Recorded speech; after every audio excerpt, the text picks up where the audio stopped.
Ya estamos en el aire.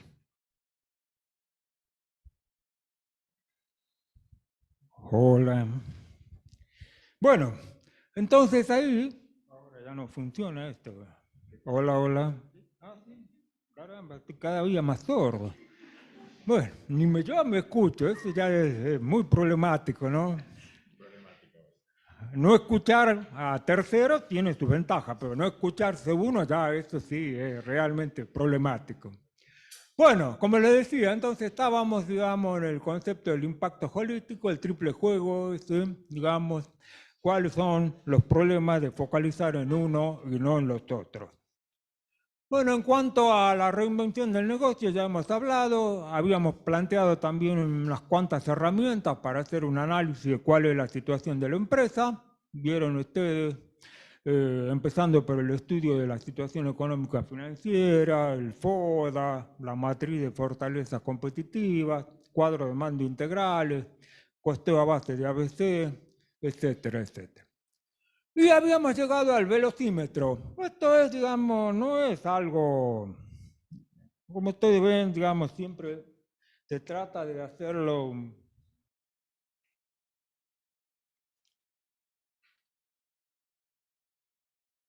Bueno,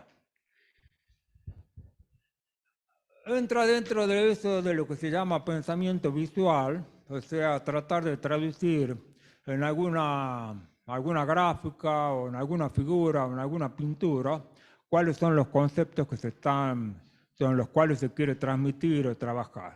Bueno, acá entonces tenemos las dos dimensiones, el impacto holístico, la reinvención del negocio. Vimos que cada una de esas dimensiones se puede calificar en una escala de 0 a 10, ¿no? Y que la sumatoria de esas calificaciones daría un índice de madurez de la transformación, que en este caso, para esta empresa en particular, ¿no?, suma 72. O sea, que esa empresa está en un trayecto de transformación bastante sólido, digamos, bien encaminado. Bueno, eso es un chiste, por así decirlo, un chiste que ustedes pueden poner en sus trabajos. Lo que sí es importante, lo que a mí me parece importante, son las dimensiones. No necesitan, digamos, de transmitirla o de visualizarla a través de un velocímetro, pero si tienen en cuenta las dimensiones, eso sí es lo clave. Bueno, con respecto a eso, las empresas difícilmente, o yo diría que es un imposible, que tengan una calificación excelente, cercana a 10, en todas las dimensiones. Es muy difícil. Eso sería algo así como un superhombre, una supermujer, digamos, una superempresa. Muy difícil. Entonces, lo que importa es, digamos, tener algunas calificaciones sobresalientes en aquellas dimensiones que son importantes desde el punto de vista de la competencia. Entonces, lo que acá se dice es que no trate de ser bueno o excelente en todo, sino que trate de focalizar en 3 o 4 dimensiones. Ya sea el foco en el cliente, ya sea el impacto SG, siempre, ¿no? Siempre va a estar el desempeño en términos financieros. Si ustedes recuerdan, digamos, lo que es un caso típico de un cuadro de mando integral para una empresa con fines de lucro, ¿a dónde termina? Siempre termina en una medida de rendimiento, de rentabilidad. Es como la medida resume, la que agrega o resume todo el esfuerzo que hay desde ahí hacia abajo. Entonces, siempre va a haber un concepto de desempeño en términos financieros, porque es como se miden las empresas en el mercado, ya sea a través del precio de la acción, ya a través del retorno total para el accionista, ya sea a través de un concepto de TDA, etc. Pero no todas, sino algunas. Y en función de eso, lo que importa es actuar fuerte y rápido, lo que importa es definir prioridades, lo que importa es crear acuerdos para asignar recursos, definir metas y objetivos, nivel elevado de compromiso. O sea que este índice o velocímetro de transformación tiene la misma funcionalidad que un análisis FODA. Entonces, si ustedes recuerdan, el análisis FODA no tiene pautas para definir valores o cifras, los valores, o sea, la calificación que ustedes le dan de si tiene mucha fortaleza, poca fortaleza, mucha debilidad, todo es de carácter altamente subjetivo. Pero es una herramienta muy útil para estimular la discusión, ¿no? Para estimular una suerte de consenso, de acuerdo, sobre cuáles son los temas a los cuales la empresa se tiene que enfocar. Bueno, hasta ahí no habíamos llegado en la reunión anterior. Lo que vamos a ver ahora es una, digamos, una transmisión de parte mía con algunas reflexiones particulares del material que está en estos artículos. Si ustedes tienen interés, se los pongo a disposición de ustedes, o sea, si tanto Marcelo como Javier, ¿no? Se los paso a ellos y ustedes pueden consultar.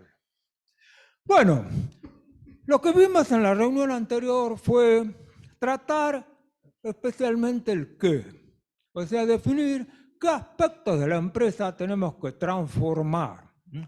Ya sea, digamos, todo lo que tiene que ver con la experiencia del cliente, ya sea todo lo que tiene que ver con la estructura de la organización, ya sea que algo que está faltando dentro de la empresa es el uso de la data, como ustedes o algunos de ustedes en su trabajo pusieron, para apoyar la toma de decisiones. Eso se llama toma de decisiones con base en evidencia, ¿no? Algo que se insiste mucho o que uno pide mucho que el sector público de alguna forma encare esa manera de tomar decisiones sobre la base de evidencia, que la evidencia sin duda está respaldada por la data. Entonces, lo que vimos en la reunión anterior es el qué. Pero como habíamos planteado, también a partir del qué viene el cómo. Y ustedes ven, digamos, insisto con este ejemplo porque es lo que estamos viendo en la televisión todos los días, en las entrevistas que le hacen a los distintos candidatos.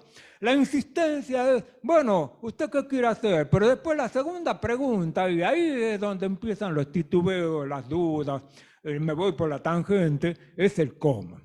El cómo es sustancialmente importante, sustancialmente importante.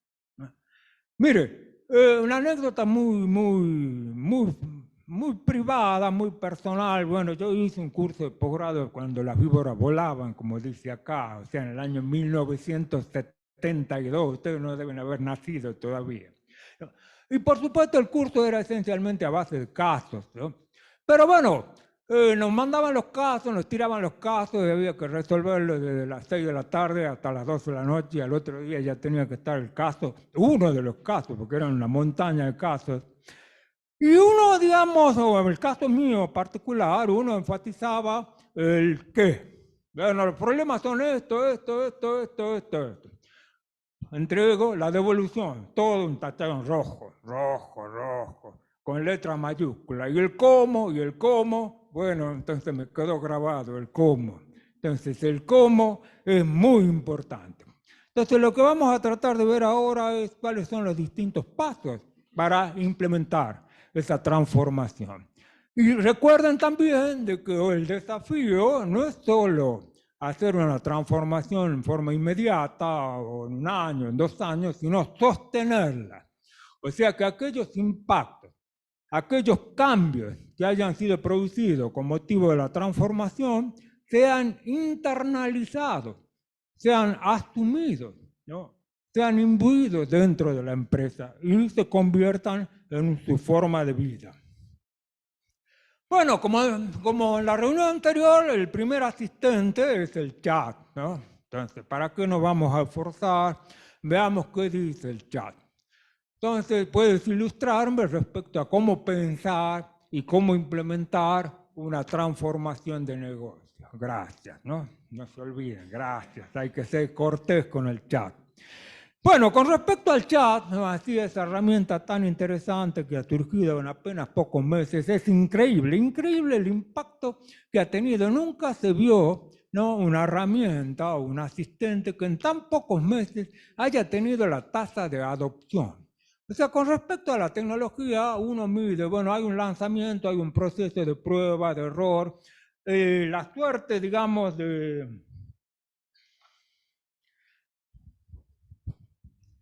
de adopción de una tecnología es una curva muy típica, ¿no? Una curva muy típica, ¿no? Entonces, hay un comienzo, una etapa de prueba de lo que se llaman adoptantes tempranos, early adopters, ¿no? Y luego, sin duda, cuando eso se difundió, hay un crecimiento muy rápido, ¿no? Una tasa exponencial muy grande. Y luego, sin duda, cuando la tecnología madura, hay una suerte de amesetamiento y cuando es disrumpida, o sea, reemplazada por otra tecnología mejor, empieza la declinación. Pero en el caso del ChatGPT, esta curva no así ha sido así prácticamente. Así. Entonces, una tasa de adopción increíblemente alta, increíblemente alta. Bueno, entonces, y también algo que quiero insistir con esto, la ventaja que ustedes tienen que desarrollar y la capacidad que ustedes tienen que desarrollar para usar esa herramienta es las preguntas.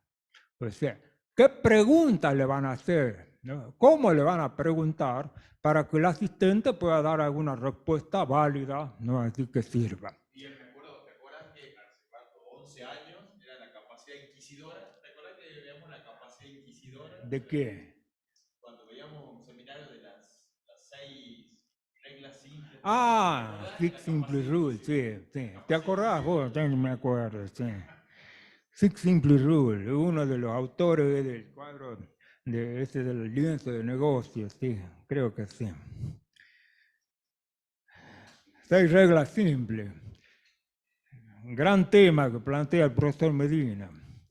Era una forma de plantear, digamos, el comportamiento, la organización de la empresa a través de unas pocas reglas. Y acá también lo vamos a ver, a unas cuantas reglas duras que se deben respetar sí o sí, a rajatabla. Eso es lo que importa. Todo lo demás queda a discreción, ¿no? A la creatividad, a la innovación, a la experimentación. Pero esas 4, 5, 6 reglas en este caso, son de hierro, son de hierro. Vendrían a ser como los 10 mandamientos para algunos, ¿no? No para todos. Bueno, entonces, ¿cómo pensar una transformación de negocio? Lo primero que hay que hacer es el por qué. ¿Por qué queremos transformar este negocio? ¿Qué es lo que está sucediendo? ¿No? ¿Qué evidencias tenemos de que las cosas no están funcionando, de que los clientes se van retirando, ¿no? De que la motivación del personal está cayendo? O sea, construir lo que se llama ahí un caso para el cambio. O sea, preguntarse hasta 5 veces, como dicen los japoneses, ¿por qué? ¿Por qué? ¿Por qué? ¿Por qué? ¿Por qué? ¿Perdón? Ya que estamos hablando de infidencia, tal vez no se me escucha mucho, por ejemplo, la facultad necesita un proceso de transformación, porque la evidencia es que está disminuyendo la matrícula. O sea, nosotros en gerencial, ¿te acuerdas? En tercer año teníamos, hemos llegado a tener 250 estudiantes en tercer año. Ah. Y ahora hay 70. Caramba. Entonces, claro, entonces va bajando digamos, la tasa, la gente ya no busca carrera de 8 años, porque la tasa promedio de graduación son 8 años. Ajá. Los chicos buscan cosas de 6 meses, un año para trabajar. Entonces, como que hay que transformarse. Digamos, Vaya. ¿Pero no será problema de una disminución de la matrícula en general? bueno, esa es la pregunta. Claro. Bueno, el por qué. O sea, hay que plantearse, digamos, hay una perspectiva de carácter holístico. El problema es, como vamos a ver en algunos ejemplos, ¿no? Que a veces se interpreta con una mirada miope en lo que está fallando en la empresa. Entonces hay que tener esa perspectiva holística que nosotros de alguna forma hemos tratado de describir o de componer con esa dimensión de impacto holístico. Visión y objetivos claros. Una visión clara de cómo se verá la empresa, o sea, qué es lo que uno quiere que la empresa sea dentro de un cierto lapso de tiempo, al cabo digamos, de que haya dado su fruto, la transformación. Esto de visión, a ustedes sin duda lo ha de llevar, digamos, casi inmediatamente a los pasos para definir una estrategia, en donde uno de los primeros pasos, sin duda, es la definición de la misión, luego la estrategia, etcétera, etcétera. Pero desde el punto de vista de definición de la misión, uno tiene que tener en cuenta que la empresa no actúa en una burbuja, sino que actúa en un contexto, en donde está la sociedad, donde están los competidores, están los gobiernos, etc. Entonces uno puede utilizar este esquema, ¿no? Este esquema para definir cuál va a ser el enfoque de esa visión, ¿no? Hacia dónde queremos ir, cómo queremos llegar ahí.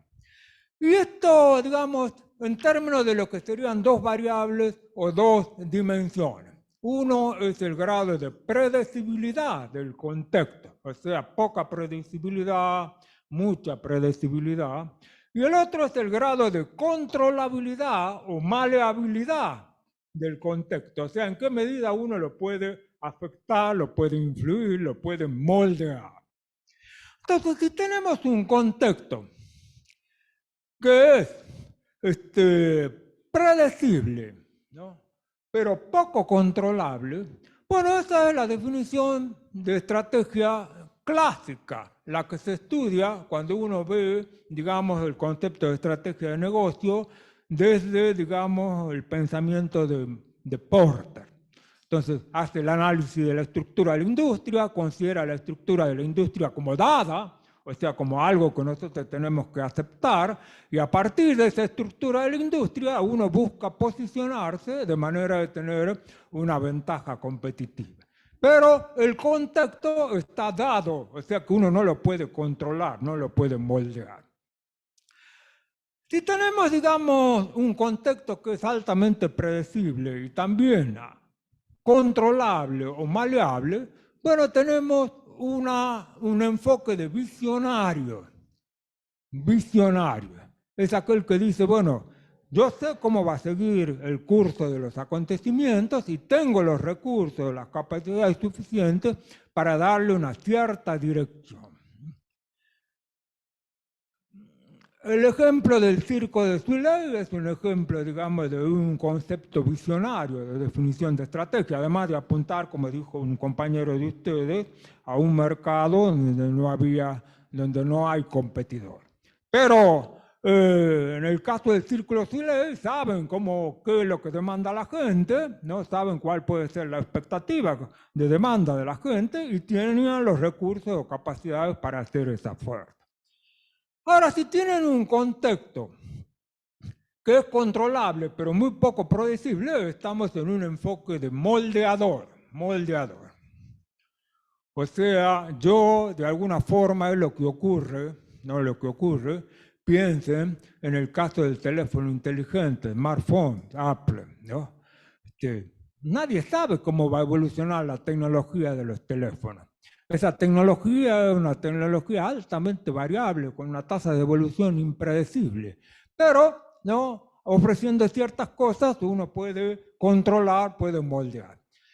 Y lo que más me interesa es esto, un contexto poco predecible y un contexto no controlable.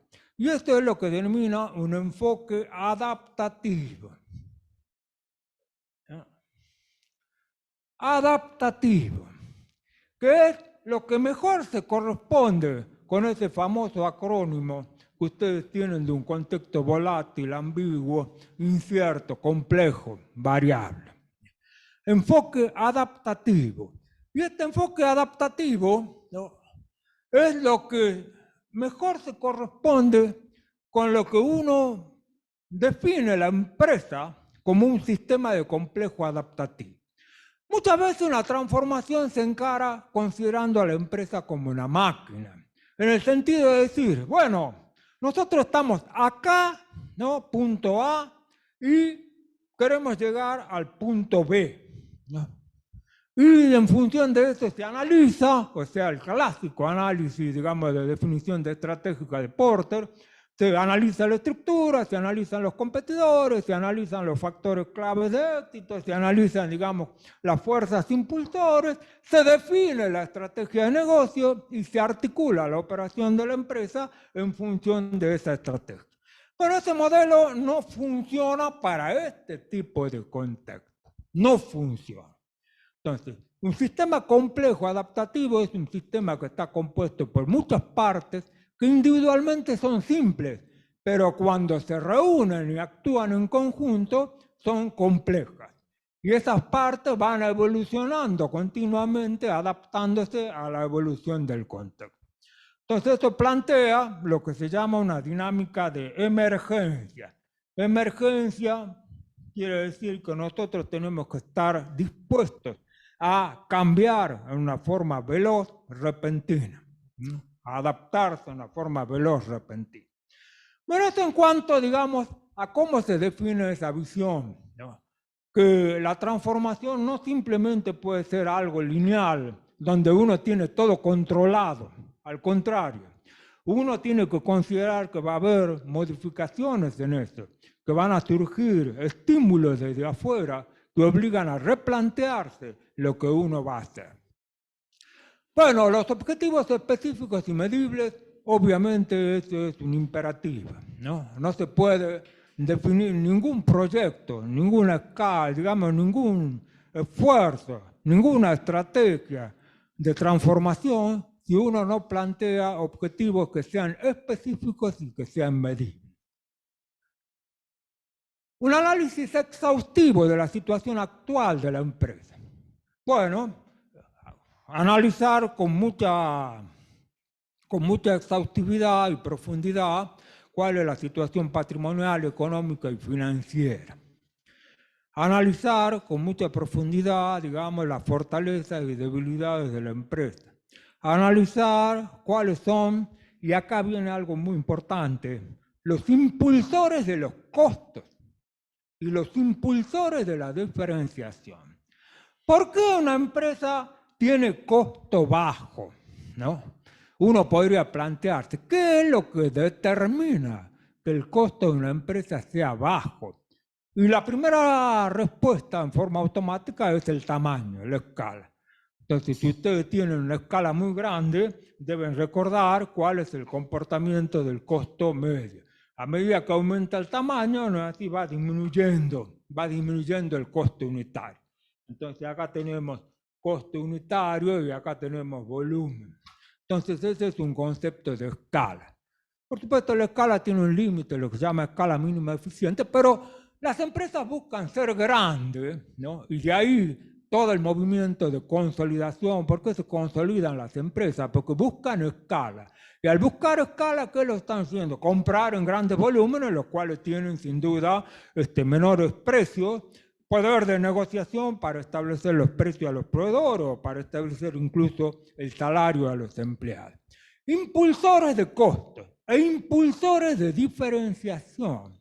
¿Qué es lo que hace que la oferta de la empresa sea única, que sea excepcional, que sea sobresaliente? La calidad, el servicio, la velocidad, ¿no es así?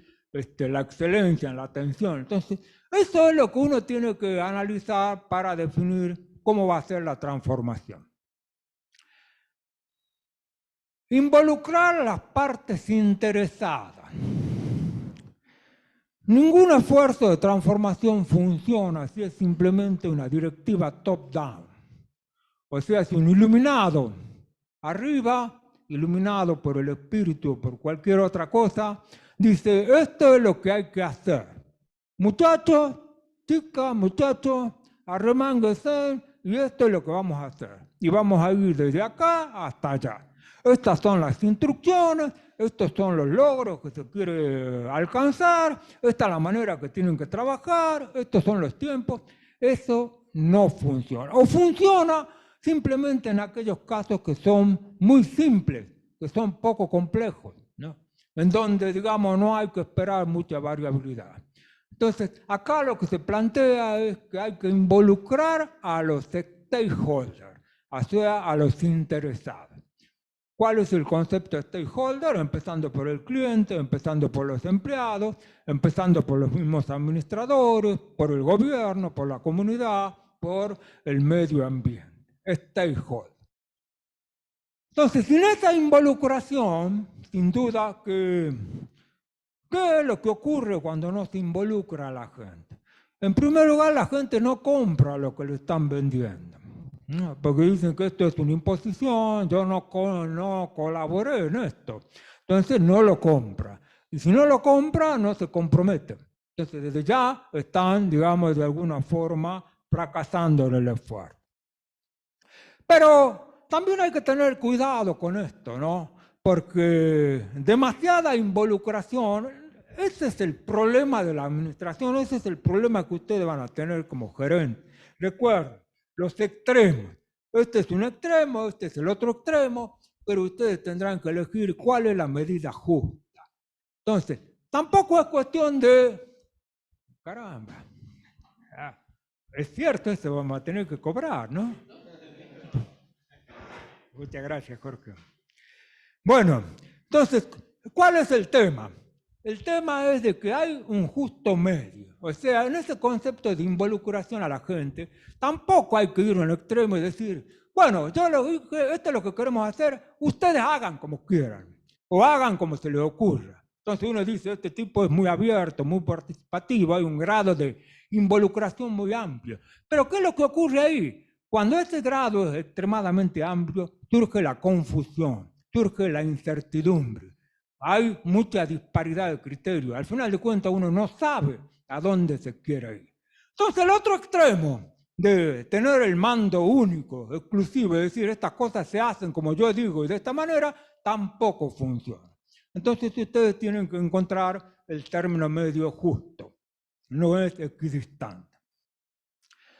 Bueno, lo de planificación estratégica, digamos, desarrollar un plan que contemple los distintos pasos, los recursos, los tiempos, etc.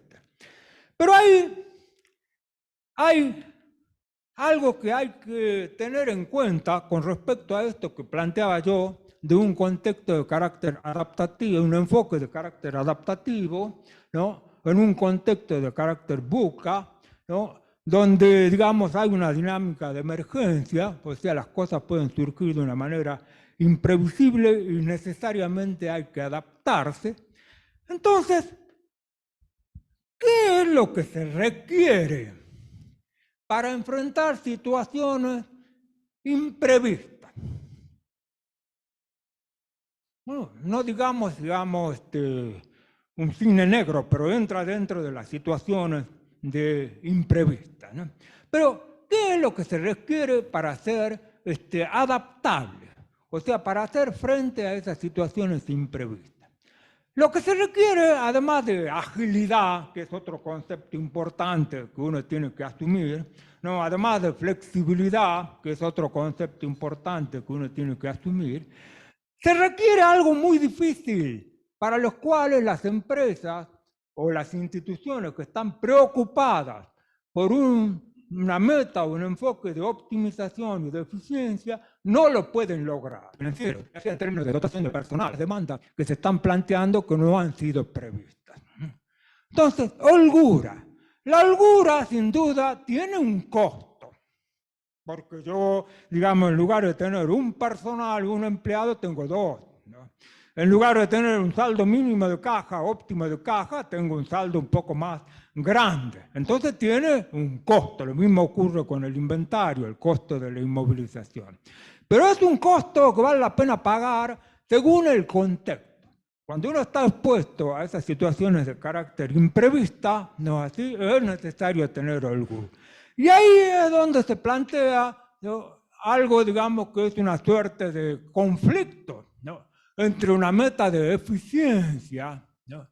Recuerden cómo se define la eficiencia, una relación output-input. O sea, obtener el mayor producto con el menor insumo o obtener un dado producto con el menor insumo, ¿no? Entonces, y eso conflictúa contra lo que se llama resiliencia. La resiliencia, como lo dijo alguna compañera o dos compañeras en la reunión anterior, no solo es la capacidad de absorber un shock, sino también de superarlo, de saltar hacia adelante. Entonces hoy las empresas se ven enfrentadas a este dilema. Y en los esfuerzos de transformación hay que considerar esto. Si uno quiere, digamos, ser resiliente, quiere tener un comportamiento adaptable o adaptativo, entonces busca la resiliencia, pero ojo, la resiliencia tiene un costo, digamos, o sea, un requerimiento de holgura. ¿Y cómo se puede traducir esto en una herramienta muy conocida, muy típica? El presupuesto. ¿Cuál es la forma típica, convencional de confeccionar un presupuesto? Se hace un presupuesto, no es así, para un año, en donde se estima comprometer los recursos necesarios para las acciones que están planificadas en ese año. Pero el año es un tiempo muy largo en función de un contexto, como estamos hablando, de carácter VUCA, ¿no? En un contexto que requiere adaptación. Entonces es mejor adoptar un esquema de lo que se llama presupuesto flexible o presupuesto modular. Entonces, donde uno considera una presupuestación por un periodo corto, ¿no? Un periodo corto, con unas metas muy específicas a lograr en ese periodo corto, y al cabo de ese periodo una revisión y luego represupuestar. Entonces esto en la literatura, por ahí ustedes lo conocen como presupuesto rotativo, presupuesto continuo, pero acá la idea es de que no hay que comprometer todos los recursos desde el vamos. No hay que comprometerse con todo un plan de acción desde el vamos, porque eso plantea una suerte de inflexibilidad, plantea ya la suerte de un derrotero que ya está definido de antemano y que a veces no es posible cambiar. Y si no es posible cambiar, tenemos entonces los problemas.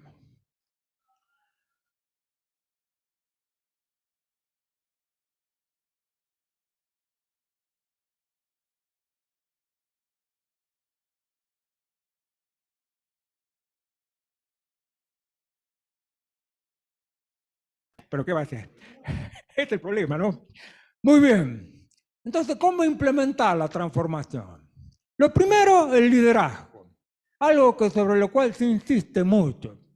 Pero si no existen líderes comprometidos, si no existen líderes que están autoconvencidos de la necesidad de la transformación y que puedan vender el caso de la transformación con éxito, que puedan, digamos, convencer a los distintos interesados sobre el porqué de la transformación, no va a funcionar. Entonces, en todos estos esfuerzos, ¿no? El liderazgo es imprescindible, imprescindible. Excepto que lleguemos a esa situación, digamos, de total automatización. Bueno, la comunicación, ¿cómo se le aquejaba a algunos gobiernos de que habían fracasado porque no tenían una comunicación clara y transparente? La comunicación es un esfuerzo permanente. Entonces, en esfuerzo permanente, continuo, todo el día, en todo lugar, hay que estar remachando sobre qué es lo que se quiere hacer, por qué se quiere hacer y cómo afecta, sin duda, porque todos los esfuerzos de transformación, ¿no?, impactan sobre las personas. ¿Qué es lo que dice el empleado? Aquí viene el gerente con este otro asunto, esta otra moda que se le ocurre. Lo primero que se plantea es la famosa, digamos, se encubre dentro de lo que es la resistencia al cambio. Pero lo primero que se plantea es, ¿y cómo me va a afectar a mí esto? ¿Cómo me va a afectar? ¿Cómo me va a afectar la posibilidad de seguir ascendiendo? ¿Cómo me va a afectar la posibilidad de tener una buena retribución? ¿Cómo va a afectar mi desempeño? Eso por un lado. Y por el otro, ¿cuántas cosas nuevas tengo que aprender para hacer esto? Toda transformación implica un cambio en el modo de operar. Entonces ahí está, digamos, la importancia del liderazgo, ahí está la importancia de la comunicación clara y constante. La gestión del cambio. Bueno, con respecto al cambio, ¿no?, esa capacidad de gestionar el cambio también es otra capacidad importante que hay que ir desarrollando. Entonces uno lo podría encuadrar también en dos dimensiones. Para hablar de enfoque de cambio, así en términos muy generales, muy agregados. En una dimensión vamos a poner la complejidad del cambio,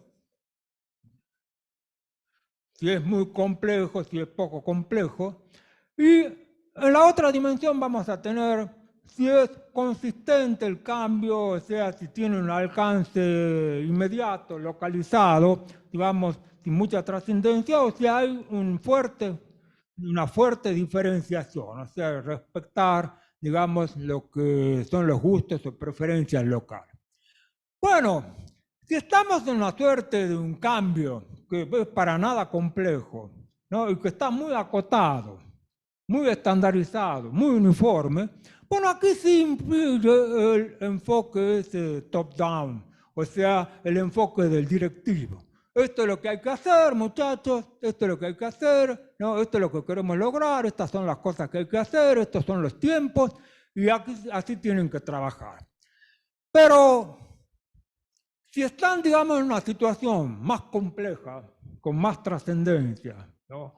Pero con un alcance acotado, bueno, ahí sí podemos tener un plan maestro. Un plan maestro implica, de alguna forma, definir algunos objetivos, o sea, la dirección superior establece algunos objetivos importantes, pero entra en un terreno de involucración, de participación con la gente, de preguntarle a la gente, es un esfuerzo de lo que se denomina co-creación, co-creación.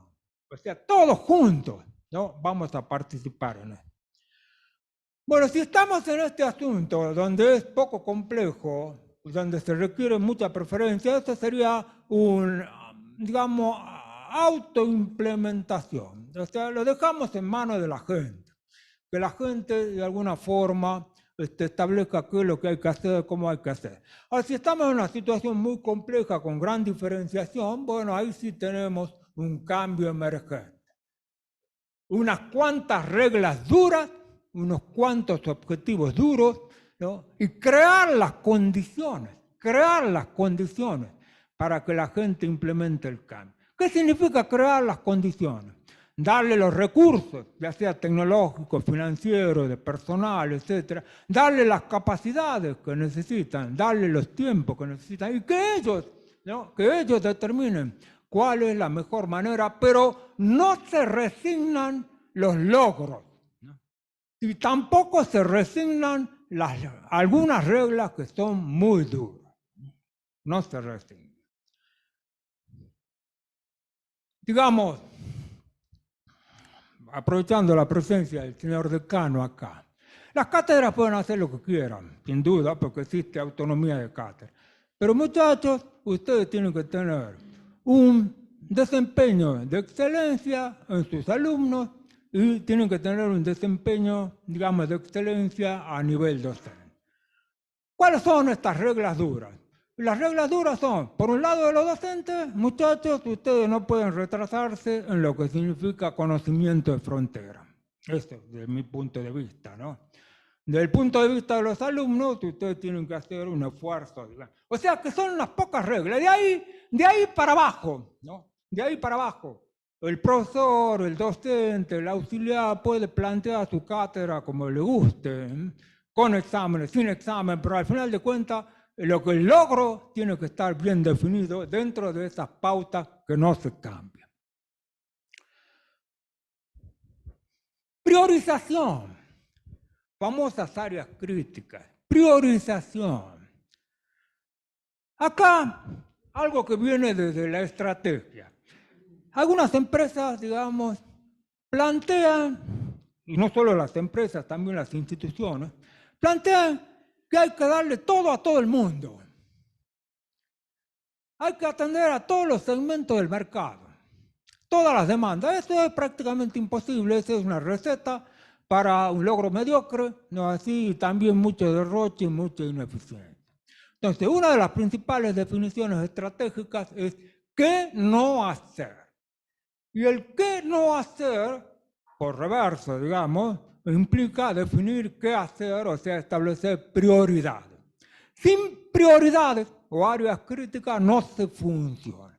Los recursos se derrochan, se despilfarran, se confunden, etc. Tecnología y procesos. Bueno, he tenido la oportunidad de ver algunos proyectos de trabajo, algunos 2, 3 creo, insisten, digamos, no insisten, o sea, proyectan el uso de inteligencia artificial o de analítica o de data para reorganizar una empresa, etc.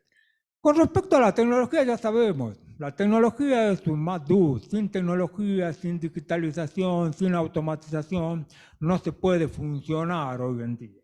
Pero con respecto a la implementación, al logro, la tecnología de por sí, o sea, uno tiene, digamos, un producto, llamémoslo eso, tiene dos factores.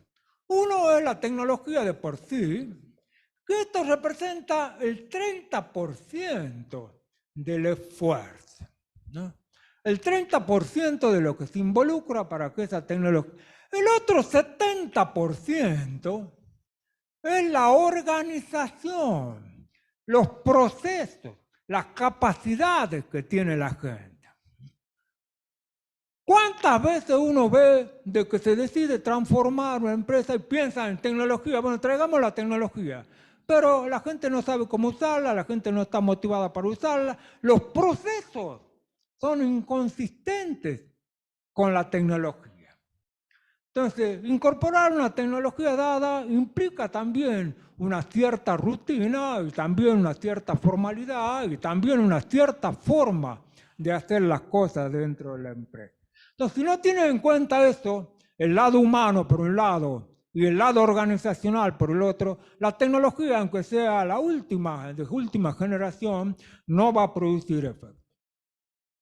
Bueno, lo de métricas para medir el progreso también, sin duda, ¿no? Es algo muy importante, pero también hay otra digamos, prevención, ¿no? Sin duda uno cae sin duda, porque es una tentación muy fuerte. Cuando elabora los tableros de control, cuadro de mando integral, así, cae en la tentación de multiplicar los indicadores. Multiplicar los indicadores. Multiplicar los indicadores quiere decir poner 30, 40, 50. Bueno, eso es su debido nivel, pero si ustedes están considerando un nivel de estrategia o un nivel superior o de medio para arriba, los indicadores cada vez tienen que ser menos y tienen que ser más sustanciales, más esenciales. Entonces hay que hacer un esfuerzo. Aquí entra también el concepto de priorización. Hay que hacer un esfuerzo para definir cuáles son los indicadores más relevantes desde el punto de vista de la ejecución de la estrategia o de implementar esa transformación. Bueno, la flexibilidad y adaptación, el reconocimiento, algo que se olvida con mucha frecuencia, ¿no? Todos estamos embarcados acá, entonces hay que reconocer y celebrar los logros que se vayan produciendo. Bueno, termina ahí diciendo de que el cambio no es algo de una sola vez, sino que el cambio es continuo, evolutivo. Por lo tanto, desarrollar esa capacidad de gestionar el cambio es otro imperativo que tienen las empresas en el mundo de hoy. Muy bien.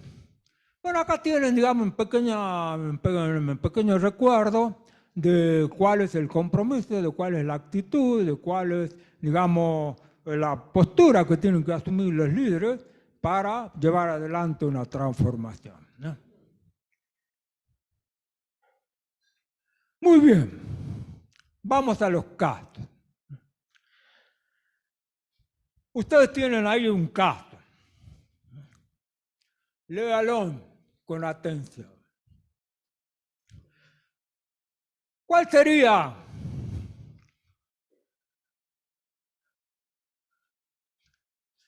en lo inmediato, digamos, si ustedes estuvieran con tiempo, ¿no? Estuvieran sentados en su casa para analizar esa situación? Lo primero que tendríamos que considerar en función de lo que estamos viendo en esta reunión es el famoso velocímetro, ¿no? Con las dimensiones de la perspectiva holística, ¿no? Y desde la perspectiva de reinvención del negocio. O sea, el desempeño en términos financieros, económicos, la salud organizacional en términos de índice de salud organizacional, la dotación de talento y capacidades que tiene la empresa, cómo está, ¿no? El foco en el cliente, ¿no? En qué medida estamos haciendo la empresa que esté centrada en el cliente, y la dimensión de ESG, a lo cual yo también agregaría, ¿no? Lo de DEI, ¿no? Esto es ambiente, social, gobernanza, diversidad, equidad e inclusión.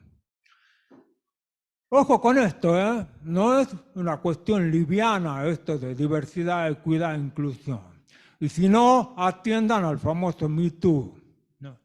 El Me Too, de alguna forma, y todo el movimiento de woke, podría ser movimiento woke. ¿Eh?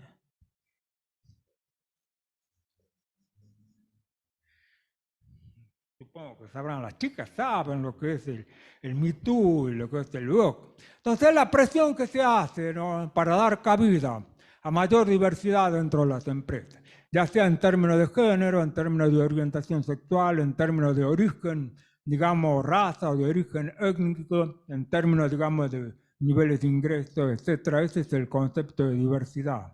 El concepto de equidad, ¿no?, así está planteado más en una retribución justa, está planteado más en qué grado de representación, por ejemplo, tienen los empleados o trabajadores en el consejo directivo, ¿no? El concepto de equidad también está incluido con lo que se refiere a la igualdad en materia de retribución. O sea, una situación que todavía hay mucho trecho por recorrer en la igualdad de salario entre varones y mujeres. Y la situación de inclusión, ¿en qué medida, digamos, la sociedad impacta sobre la inclusión de segmentos de carácter vulnerable, ¿no? O sea, inclusión. La universidad es inclusiva cuando establece un régimen de becas, ¿no?, así, o de ayuda para aquellos alumnos o alumnas que no tienen de medio para poder soportar una carrera universitaria. Bueno, ese concepto es inclusión. Bueno, entonces todas estas cosas, ¿no?, todas estas cosas, como les dije, S, G, D, I, están teniendo mucho peso. Peso desde el punto de vista de los clientes o consumidores que están ya dispuestos a discriminar o diferenciar entre una empresa que es, digamos, que respeta eso, que tiene esas metas, esos propósitos, y aquellas empresas que no. Desde el punto de vista de los empleados, cuando uno quiere atraer personal, talento, etcétera, el empleado, el potencial empleado se fija en la empresa. Desde el punto de vista de los inversores, muy importante, ¿no? Hay una corriente de inversión muy grande con respecto a las empresas que siguen los criterios de SGDI. Bueno, y en el otro lado, ¿no?, lo que tiene que ver con el modelo operacional de la firma, con las fusiones o adquisiciones, o sea, con el crecimiento proyectado de la firma, con las movidas de carácter estratégico, con el uso de la analítica y con el uso de la digitalización. Esto para mí sería, digamos, el primer elemento que ustedes deberían tener en cuenta. ¿En qué medida la empresa, por ejemplo, está fallando en alguna de estas variables, ¿no? ¿Cuáles de estas variables están siendo afectadas por el comportamiento de la empresa? Lo otro, sin duda, como está planteado ahí, es el análisis de la situación económico-financiera. Ustedes ven que el problema acá se dispara, y eso es inevitable en una empresa privada con fines de lucro. El problema se dispara cuando los indicadores de carácter financiero patrimonial empiezan a salir en rojo. Ya sea que ustedes consideren el precio de la acción, ya sea que ustedes consideren el retorno operativo, el beneficio económico. Entonces, el análisis de la situación económico-financiera les va a dar a ustedes pauta. Por supuesto, también tienen que considerar el famoso lienzo o modelo de negocio, ¿no?, así con sus 9 componentes. ¿Qué es lo que está ocurriendo ahí? Entonces, son algunas de las herramientas que le permitirían a ustedes detectar qué problemas está experimentando la empresa. Bueno, lo que ven acá, la rentabilidad, está un minorista, digamos, de lujo, apertura de tiendas físicas en shopping, etc. El retorno para el accionista se amesetó. Recuerden que el concepto de retorno para el accionista, ¿no?, retorno total para el accionista, es el incremento en el valor de la acción más los dividendos cobrados en el año. Y que esa medida en un mercado de capitales uno la asume como agregada, como resumen del desempeño de la empresa como un todo. Entonces, se amesetó el retorno, la compañía en forma sistemática había estado retaseando sus operaciones, la rentabilidad estaba cayendo un 10% al año y se estaba erosionando el valor premio. La empresa tuvo una mirada miope del problema. Miope en el sentido de decir, acá tenemos un problema con la distribución física. ¿Y cómo hacemos? Bueno, pasemos de la distribución física a la distribución online. Entonces la empresa, recuerden esto, ¿no? Acá teníamos el beneficio, la utilidad, acá teníamos el crecimiento y acá teníamos el concepto de ESG. Esta empresa, ¿no?, al hacer esa movida que es de carácter estratégico, pasar de un canal físico a un canal online, está focalizándose exclusivamente en esto, pero está dejando de lado, como está planteado ahí, el crecimiento futuro de la organización. Y está afectando uno de los impulsores de diferenciación más importantes que tienen, que es el valor premium de la marca. Entonces, una empresa está en el segmento de lujo, y si está en el segmento de lujo, su marca tiene valor. Entonces, es uno de los elementos de capital o de activo mucho más importantes. Entonces, acá lo que hay es una mirada miope, ¿no? Hay una definición muy estrecha de cuál es el problema que está enfrentando la empresa. ¿Cuál es la transformación? Entonces, la empresa, digamos, trabajó sobre la reinvención del modelo operacional, descentralizó las operaciones. Entonces, ahí ustedes tienen un ejemplo de cómo esas decisiones de conformar la estructura de la organización, el diseño de la organización, tienen impacto. A veces uno pasa por estos temas, ¿no?, de centralización, descentralización, y los considera como meramente abstractos, teóricos, pero tienen su razón de ser y acá tienen un impacto. Entonces, pasar de un esquema centralizado de definición de las compras o de definición de qué es lo que se va a vender a un esquema descentralizado para poder estar más cerca del cliente, para poder reaccionar más rápidamente a las preferencias o demandas del consumidor. Bueno, al mismo tiempo racionalizó sus procesos de recepción de pedidos, distribución. Los ahorros fueron reinvertidos en esfuerzo para reganar el impacto emocional. Entonces ahí tienen ustedes otra definición clave. ¿Qué hacemos con el ahorro? ¿Lo distribuimos? Porque eso podría ser aquel que está pensando en el accionista, en el balance de fin de año, ¿no? O que está pensando en cómo va a rebotar ese impulso, porque acá se va a producir en un salto en el resultado. Entonces ese salto en el resultado va a impactar en el precio de la acción. Entonces el directivo va a cobrar la opción de acciones que tenía y el accionista va a vender sus acciones. Todos felices hasta que en el segundo año venden mucho menos, porque se desprestigió el valor de la marca, ¿no? Así se retaseó el foco o la importancia del cliente. Bueno, le preguntemos al asistente. El asistente sin duda da una respuesta mucho más completa, ¿no? Mucho más completa. Fíjese, empieza con que hay que reevaluar la estrategia. Muchachos, diga acá, ustedes están enfocando mal. La estrategia anterior ya no funciona debido al aumento de la competencia y la erosión. Hay que enfocarse en la diferenciación, ese es un imperativo. Un negocio que está en el segmento de lujo no trabaja sobre la base de costos. Aquel que se plantee, digamos, una estrategia de bajo costo, ¿no?, en un segmento de lujo, le está errando el tiro. Lo que importa es la diferenciación. Que siga una estrategia multicanal, o sea, no desecha el canal online, pero dice aprovechemos. La experiencia, el famoso concepto de experiencia. Entonces, lo que le importa al cliente hoy es su viaje, desde que se interesa por el producto hasta que termina usándolo y desechándolo. Entonces, ese es el concepto de experiencia. El concepto de experiencia es mucho más inclusivo que el de producto en sí, que el de servicio en sí. Entonces, incluye el producto más el servicio más otras cosas.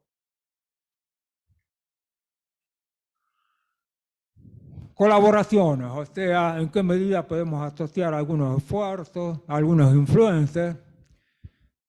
estoy pensando en un influencer, pero no voy a decir el nombre de cartera de lujo, no me voy a... No, pues ¿quién puede usar eso? Asociarlo con la marca, no sé si andaría bien, andaría mal, no lo sé. Bueno, innovación, nuevos productos, marketing y publicidad. Oh. Entonces, como le digo, hay que ser cortés con el ChatGPT porque se acuerda de cómo lo tratan. Si lo tratan mal, no le va a responder, digamos, con mucha...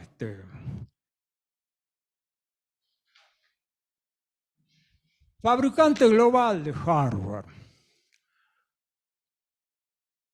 La IPO, ¿saben lo que es una IPO? Una oferta inicial de acciones, ¿no? Los líderes de la compañía, metas ansiosas, ingresos en B2B, B2C, ¿no? Errar las metas en 2 trimestres, el precio de la acción cayó en 40%, luz roja, en una variable muy importante, el precio de la acción. La compañía respondió desplegando una cargada cartera de iniciativas. Recuerden este enfoque de autoimplementación. Muchachos, acá tenemos un problema, a ver qué se les ocurre a ustedes, ¿no? Planteen todas las iniciativas que puedan. La empresa reconoció que sus esfuerzos serían siempre fragmentados a menos que pudiera focalizar en unas pocas prioridades. De nuevo el concepto. 2 días, el análisis mostró que no podían hacer justicia tanto a las aplicaciones al consumidor como a las aplicaciones a las empresas. Entonces, la empresa originalmente habrá dicho, somos un negocio B2B y somos un negocio B2C. ¿No? O sea, de empresa a empresa, de empresa a consumidor. Pero no tenía los recursos y capacidades para atender los 2 segmentos con la debida suficiencia. Entonces la empresa tomó una decisión de carácter estratégico. Este segmento no lo vamos a atender. Entonces priorizó la atención del segmento del consumidor. Bueno, ajustar el dial de su ambición, producto de seguridad hogareña, despriorizar sus ofertas B2B, trabajar a través de la larga lista de iniciativas, focalizar aquellas con el mayor impacto en el mercado de consumo. Bueno, todo eso sin duda mejoró también la salud de la organización desde el punto de vista de que tuvieron apoyo y ayudaron a construir un momento, o sea, las ganas, digamos, del compromiso, de la involucración de todos los interesados. Entonces, esto fue un caso de esfuerzo fragmentado, Entonces, en la transformación uno se encuentra con varios desafíos. El primer desafío es el que vimos en el caso anterior, mirada miope, ambición estrecha, le podríamos llamar. O sea, el problema está acá, pero cuando en realidad el problema abarca mucho más, perspectiva de carácter holístico. El segundo caso es un problema de fragmentación de esfuerzo.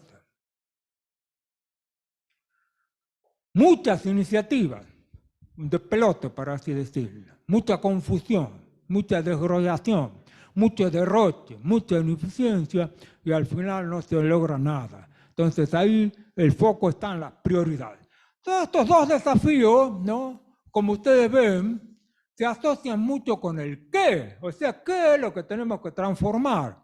En el primer caso era el diseño organizacional, la mayor descentralización, la racionalización del proceso de compra. En el segundo caso es salir del segmento B2B, atender el segmento B2C, ¿no? Y sin duda capacitar al personal para eso, etc. Otro caso. Una firma de inversiones de propiedad privada, esas son holding, o sea, empresas, ¿no? Que tienen una cartera de empresas, digamos. Tu tarea es invertir en distintas empresas. Bueno, encender un momento en un fabricante global de productos en el que tiene una participación controlante. El fabricante estaba con un desempeño inferior en indicadores clave, de nuevo la rentabilidad se había estancado y se estaba deteriorando las morales del empleado. O sea, la gente estaba mostrándose de alguna manera desconforme, abatida. Inició una transformación de la gestión de costos. Pensó que el problema era costo, pero no ganó tracción. Una encuesta al personal mostró frustración, la gente no confiaba en los líderes de sus colegas, para cambiar la palabra, ¿por qué deberían arriesgar sus carreras en una iniciativa que sería olvidada para el siguiente trimestre? Caso típico, sector público. Más o menos, digamos. Eso es una cultura de carácter complaciente, conformista. No arriesguemos. Si es algo que caracteriza al sector público y también a las empresas, sobre todo a las empresas grandes, hay una gran aversión al riesgo. O sea, tenemos miedo de cambiar. Entonces, todo esto incide en esto que se llama salud organizacional. Y para conocimiento de ustedes hay algunos trabajitos que tratan sobre ese tema. Les sugiero que busquen el índice de salud organizacional de McKinsey, ¿no? Ahí van a ver una cantidad de variables, de temas que hay que considerar para mejorar el clima dentro de la organización. O sea, todo lo que tiene que ver con la motivación, la participación, los incentivos. Bueno, finalmente uno de los líderes de la firma convocó al CEO y le dio un ultimátum para poner la organización a bordo. ¿Qué hicieron acá? Se trabajó esencialmente sobre el clima, sobre la salud organizacional, o sea, desarrollar un sentido de propiedad. Este sentido de propiedad es un término que no se asume con frecuencia. Es hacerse uno dueño de la iniciativa. O sea, que el empleado piense de que esto es mi problema.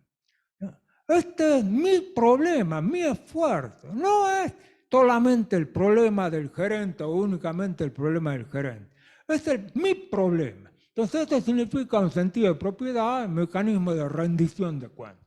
Entonces, ustedes tienen ahí cómo se trabajó, digamos, mucho desde el punto de vista del personal, la involucración, la capacitación, la participación, los regímenes de incentivos.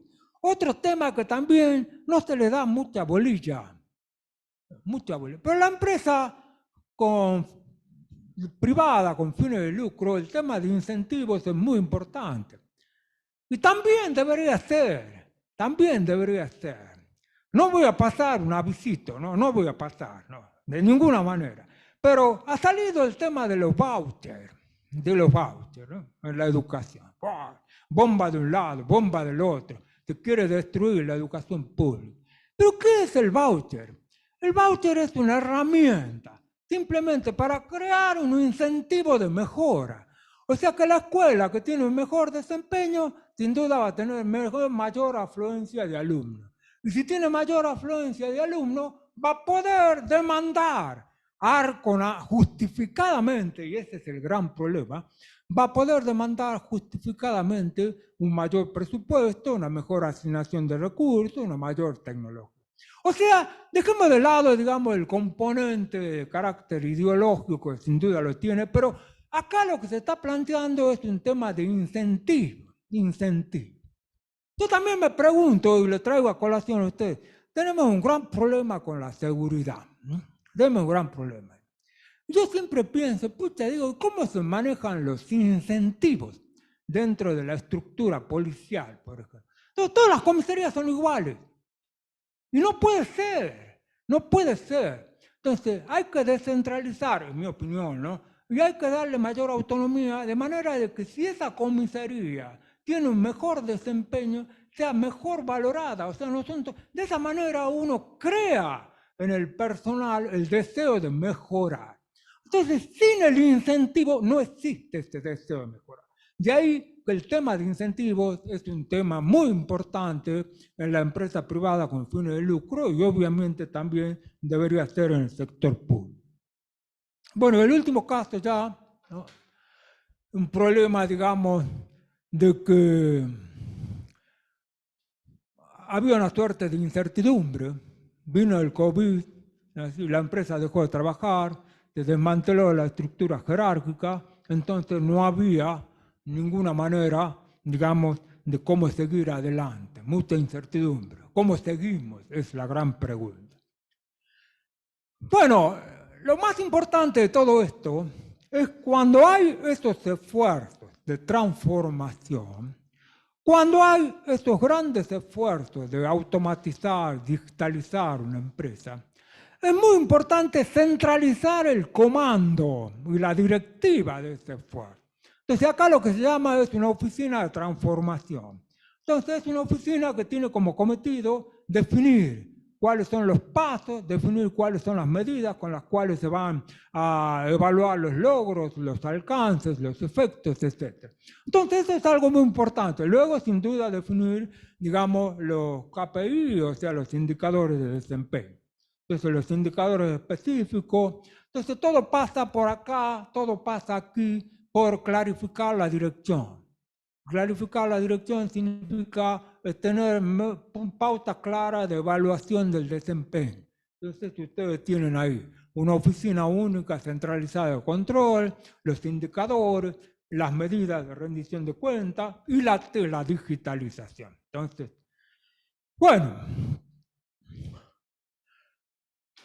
lo que vimos en esta reunión, cómo pensar e implementar una transformación, el rol de los líderes, los enfoques para las transformaciones exitosas, lo que habíamos visto de cambio dirigido, autoempleo, digamos, el sistema adaptativo complejo, el requerimiento de holgura, los desafíos a los esfuerzos, ambición estrecha, ejecución fragmentada, cultura complaciente, incertidumbre y los casos, ¿no?, que están planteados.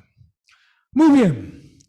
Esto es, digamos, el tema transformación de negocios. Espero que haya sido de alguna utilidad y que lo puedan, sin duda, emplear. Y ahora una pequeña, he visto los trabajos, ¿no? He visto los trabajos, como le he dicho, algunos con mayor detenimiento que otros. Y he visto la bibliografía. Lamento, ¿no?, y es una suerte de advertencia y de tirón de oreja, podría decir, no hay journal. Y hoy en día uno no puede estar actualizado si no consulta los journals. Los journals son las revistas, digamos, las publicaciones. Hay muchísimo material gratis, de McKinsey, de Boston Consulting, de Deloitte, de KPM, etcétera, de Bain, muchísimo material sobre los temas que ustedes quieran. Entonces, si ustedes agarran y plantean un trabajo, ¿no?, quiero ver un tema de transformación organizacional, que es lo que yo hice, bueno, veamos los journals, a ver qué hay acá, ¿no? Entonces, lo que tienen que hacer ustedes cuando tienen que hacer un trabajo, lo primero que hacen, recorran los journals y van a encontrar material de sobra. Entonces, esa es mi última recomendación. Muy bien. Muchas gracias, que tengan mucha suerte y éxito en su desempeño profesional. Futuro, gracias. Bueno, agradecerle al profesor Pero la presencia, también el tiempo por habernos dedicado a este seminario. Y ahora antes, no hemos terminado, escúchenme. ¿Alguna pregunta, algo que le quieran consultar al profesor? ¿Alguna reflexión, algo que se les haya ocurrido? A mí se me ocurrieron muchas cosas mientras lo escuchaba el profesor. Pero bueno, ¿alguien? ¿Hay una pregunta? Sí, decime, Ingrid. A ver si lo puedo ver yo de acá. Hay una pregunta, Miguel, acá en el chat. Porque estábamos acá también, somos anfibios, estamos tanto en el mundo real como en el mundo... Sí. En el chat, a ver, vamos acá, Miguel, en el chat. ¿Dónde está el chat acá? Acá. A ver, dice el chat. Dice, profe, pregunta, dice, relaciono todo esto con el emprendedurismo también en vez de la transformación de un negocio. En el caso de que se detectara un grupo de la sociedad con necesidades no satisfechas, ¿cómo uno puede detectar o discernir si por algún motivo no es tan satisfecha o si realmente es una oportunidad? A modo de poder decidir si realmente es una buena idea emprender el negocio con anterioridad. Ya que implica ser visionario o innovador. Obvio, nunca hay garantía, pero de todas formas sería un buen análisis. Gracias. Bueno, justo un lado débil, porque nunca fui un emprendedor, así que siempre trabajé detrás del escritorio. Pero bueno, la idea de un emprendimiento, ¿no?, surge de una necesidad. Entonces, ¿qué es lo que hace un emprendedor? Y para eso, sin duda, a aquel que hizo la pregunta, les sugiero la lectura del librito no del librito, sino de Kim McGovern, de Beyond Disruption, o sea, innovación no disruptiva. Entonces ahí van a encontrar muchas oportunidades, ¿no? Y cómo se detectan las necesidades. Entonces, ¿la necesidad qué es? La necesidad es un problema no atendido por los actuales incumbentes o participantes dentro de la industria. Un problema no atendido. Y otra definición o otra alternativa de la necesidad es una oportunidad de mejora. Y uno de los casos que se plantea en ese texto es, personas como yo, nunca voy a un concierto, no así a un ¿cómo se llaman esos espectáculos musicales? Porque soy sordo, obviamente, no disfruto de la música, ¿no? Entonces hubo gente que tenía, se llama, Music Not Impossible, ¿no? Ese se llama el emprendimiento, ¿no? Music Not Impossible. Entonces esa gente dijo, pero hay personas que no disfrutan de un concierto, que no sienten la música. Y se pusieron a investigar y encontraron que el sonido, ¿no? Así, entra no por el oído, sino también, además de por el oído, ¿no? Así, entra por la piel, por la piel. Entonces diseñaron un chaleco que permite, digamos, sensibilizar y capturar esas ondas. Entonces, ustedes vieron ahí, esa es una oportunidad, una necesidad, una gran parte, y una oportunidad, ¿por qué? Porque nadie consideraba esto. Nadie había considerado esa oportunidad de negocio.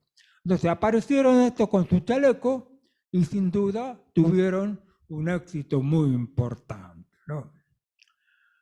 Otro ejemplo, poco más que le toca a las chicas o a las mujeres en general.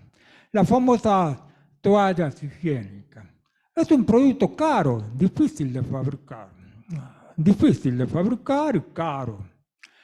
Piensen en un país como la India, donde hay un nivel de pobreza inimaginable para nosotros, además de ser el país más poblado del mundo, por encima de los 1.400 millones de habitantes. Entonces, imagínense lo que significa el problema de la menstruación para las mujeres en la India. Problema dramático, ¿cómo lo resuelven? Hasta que un indio de alguna forma ideó, ¿no? Una máquina sencilla, muy sencilla, de fabricar esas toallitas a un costo muy bajo y lo puso en manos de grupos locales dentro de esa infinidad de aldeas rurales de la India. Entonces, ¿ahí qué tienen ustedes? Otra oportunidad detectada, no satisfecha en el mercado, porque el fabricante convencional, ¿quién es? P&G, así, Kimberly. Entonces, y que cuando uno está pensando en estos fabricantes, una empresa multinacional con una enorme cantidad de recursos y un producto caro. Entonces, esa es la idea del emprendedurismo, por empezar. La idea del emprendedurismo es satisfacer un problema, una necesidad no satisfecha en el mercado o detectar una oportunidad de mejora que tampoco es ofrecida en el mercado. Bueno, a partir de ahí, sin duda, ustedes tendrán que analizar esas variables que hemos planteado, si el contexto es predecible o es controlable, para definir una estrategia que ya sea de carácter clásico o una estrategia que ya sea de carácter adaptativo o moldeador. Y el segundo elemento del emprendedurismo, y en esto yo pido disculpas porque ya le digo, no soy un experto en este tema, ¿no? Es el compromiso. Entonces, emprendedor significa, por un lado, tener la idea de negocio, problema o necesidad no satisfecha, oportunidad a mejorar, y por el otro, un gran compromiso con sacar adelante ese producto. Hace que él es cantante. ¿Ah? Es cantante. ¿Quién? El que hizo la pregunta. Cantante. Bueno, entonces ya puede incursionar en ese. Music Not Impossible. Puede aumentar la audiencia, ¿no? Imagínense la gran cantidad de Miguel Tapero que pueden asistir al concurso ahí con un chaleco de ese tipo. Bueno, ¿alguna otra pregunta? ¿Ustedes tienen otra pregunta? ¿Tienen que rendir algunos o no? ¿Que tienen que rendir ahora? ¿No? Bueno, muchas gracias. Entonces, nuevamente un aplauso para el profesor Miguel, agradecidos por la presencia.